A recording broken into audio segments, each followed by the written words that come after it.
Distinguished adventurers, welcome to Weekly Patronage, where we hang out and have tea or coffee or whatever your drink of choice is, and go through the weekly challenges that have just come up. My name is Lauren. I'm your content creator for today, and today I'm finishing up the very last bits of Corazon and gonna start up some Patron Challenges. How's everyone doing in chat? Let me get rid of this. I mean, if you can see this, you are watching this. And I appreciate you. Hi, chat. How's everybody doing? It's good to see you. Welcome to Monday. Welcome to Monday Weekly Patronage. Okay. Let me grab a drink and we'll get going. So, I'm going to apologize for the wonkiness with the black bar at the bottom of the captions. Not my best look. It's been a hectic morning trying to get streaming going. Let me put it that way. But we got everything going, and we'll get some Patron Challenges going. So, I did as much with Corazon as I could. So I have... Star Tracer's actually asking about how well did you equip Corazon. I'm still missing a couple blues, but I got a whole bunch of chests. So that might be the last thing we do before we actually jump into the Patron Challenges is check out those chests and see if we get any gear. As always, if you have any questions for me about the game or anything, the fabulous Martin is in chat.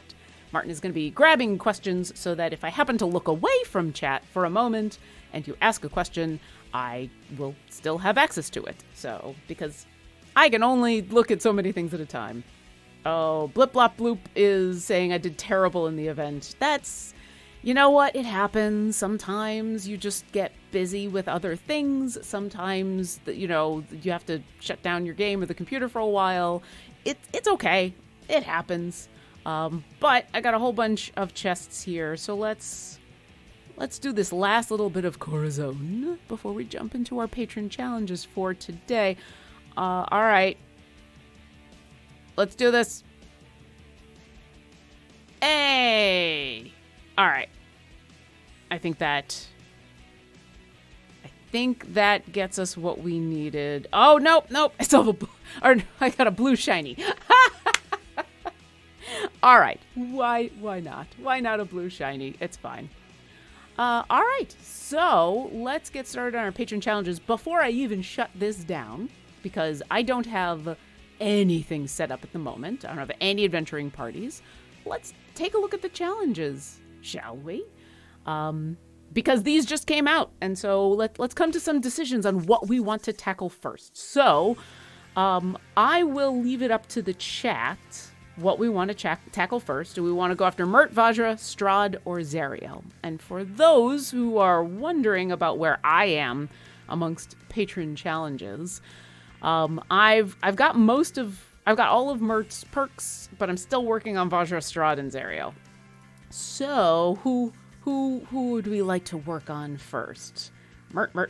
I'm seeing Mert and Zariel so far in the lead in chat.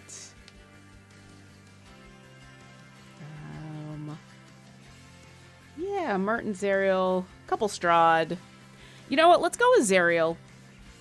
Let us start with the hardest one here, and then we'll work our way backwards, and see what we can do. So the first thing that I always like to do when I'm gonna go after some of these challenges is take a look at the specific characters that are required in all of my challenges, and try to spread everybody out. So we're gonna start with Zariel. So we want Nally, Calliope, and Ashara. Okay. Eventually, we're going to want Artemidas for the highest damage dealer. And that's about it. Let's just take a look at the others real quick, shall we? Let's see. We have a Jim, Cathris, Dadius, and Jim. Okay, Strahd is going to be a little bit easier. Let's look at Vajra, Shandy, Nerys, and Delina, and a Krond. Delina. Okay, so Vajra and Mert have some crossover. So let's start with some Zariel. So first, there's some bombing going on. We'll complete this. Let's get a Zariel going. You know what I forgot to look at is what kind of creatures Zariel wants us to go after. But we'll get that figured out. Oh, we already got some questions in chat. So before I get this going up, Kai Tripper, how did you get so many chests? So I did get a pack over the weekend, and then I've been just grinding away. Basically, since the beginning of the event, I just grind away on chests. I always have at least one of my teams active. Sorry, words. I always have at least one of my teams active, doing the current event champion, just resetting and resetting and resetting and resetting, and just trying to get as many chests as possible. Cassie's335 says, is there anyone you still need Modron chests from? Well, since the Patron Challenges restarted, I can get from all 4. I do like to do at least a bit of everybody, even if I'm going to be busy doing other things, so that way I can unlock Modron chests, because yeah, I still need Modron components. And then alright, let's get Zariel going. I don't remember what creatures Zariel wants to go after, so we're just gonna, well, who lurks in Lurkwood, because there might be Fae. Who knows? Let's get some stuff set up. I mean, hopefully everybody else is getting some good stuff in their chest. All right, Nayeli, Calliope, and Ashara. So let's start with those. Nayeli, and there's Calliope. And I mean, I guess if we're gonna have Ashara in here, then we're making an Ashara formation. All right, Orkira, you're gonna have to hold off for a little bit until we get things figured out. What else do we need for Zariel? So it's 250 with them. Artemidas is your highest total damage dealer. Oh, I guess. Oh, all right. We will not do an Ashara. We will... actually, I can't do Artemidas because I have Nayeli in there. So we'll do an Ashara. There we go. That was easy. Let's get everybody actually set up here in some kind of formation. And then I'm gonna just make sure. So I don't want the 3 of them, and I don't want the 3 of them. None of them was Heroes of the Plains. So you know what? Let's get Orkira back out there. Any chance I get to have Orkira out there makes me happy. We'll stick Penelope up there. Yeah, they're all good. We'll stick Freely out there. That's right, flames in chat. Always flames in chat. Let's see. Who else? Oh, I've forgotten. Is Ashara... What's Ashara? She's lawful neutral. Okay. I always have to double check those. Who else should we stick out here? We can't stick Averin in this. I don't know, chat. Who else are we sticking out there? Oh, let's do Baloth. Why not? Baloth's always fun. Oh, we can do a Hitch. And we can do Talon. Yeah, you know what? That works for me. That's a formation. So yeah, this is how I go through and do the Patron Challenges. Is a lot of the time. Oh, see, now we've got a lot of halflings. So yeah, we'll go that. Yeah, a lot of the time I'm just putting together, okay, what do I absolutely need in order to get the Patron Challenge? Who don't I need in this, who don't I need for other patrons? And then I just kind of stick a formation out there and I go, okay, we're going to have y'all out there until 200. Because I think most of the stuff is until 200. Everybody's got a thing going. And then we just sit back and reap our rewards. Or we set up some other patron challenges and I'll answer some more questions. Yeah, although I did just see from Dellerton, this is Idle Champions. There is no streamer luck. There is only streamer wallet. there is some streamer luck. I have watched Mars and Garwar have amazing luck on stream, and I certainly have a couple characters, a couple champions who 100% lucky. Let's see, where's my Black Viper? So I know Black Viper isn't necessarily the most popular DPS, but I got super lucky with her, and I have some really good gear. And especially when she first came out, I got some really good gear right away. So she was my top DPS for a very long time, simply because her gear was really good. Let's see. Quillix P wants to know, can you see the patron missions from the campaign map before starting the adventure? Unfortunately not, which is why I try to look at them before I go off to the campaign map. I know that is a request that's been in for a while, so hopefully that's something we'll be able to do. But at the moment, if you are sitting at the world map, there isn't a way to go see all of those. Let's see. Stigma JT 234. Are there any announcement events scheduled for this week? Why, yes. Yes, there are. I don't know if they're live yet. I don't know if they've been told about yet. I know we said last week to stay tuned for teasers, teasing things. I don't know if that's been announced yet. So that's what I'm going to say. At this point, if you're all watching social media, you might see it sooner than I will because, I'm streaming. I'm trying to focus on all of you because you are all here. Let's see. The Hungry Father. Should I be swapping out stronger champions later into quests, or should I pick one and keep upgrading throughout? Depends on what you're trying to do. There's a lot of variants that are going to require you to do some swapping.